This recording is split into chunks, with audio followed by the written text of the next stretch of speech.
درې لاند مهم او تازه خبرونه. سلام ستړي مشئ، زموږ ژوند میډیا چینل ته بخیر راغلی.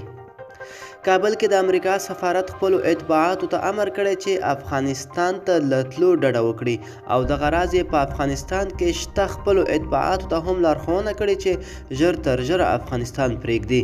د یاد سفارت له لوري په خپره شوې اعلامیه کې د دې پرېکړې لامل ناامني، اختطاف، مقناطیسي ماینونه، وسلوال نښتې او د کرونا وایرس ښودل شوي دي.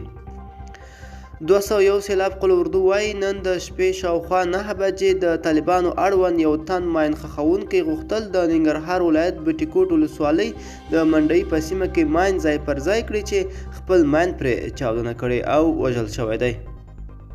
ولسمشر غني نن د ترکمنستان ولسمشر قربان قلی بریدي محمد دوف سره نوموړي د پلار پر مړینه ټلیفوني له لارې غمشریکي وکړه. ارګوای په دغه ټلیفوني مکالمه کې دغه راز د تورغونډۍ، هرات او عقینه انخوی د ریل پټلیو ترڅنګ د ګاز او برېښنا د لیږد پر لویو پروژو هم خبرې وشوې. ملګرو، دا به زموږ چمتو شوی ویډیو. د لا ښکلو ویډیوګانو لپاره زموږ ژوند میډیا چینل سره اوسئ. تر بلې ویډیو ښې چارې.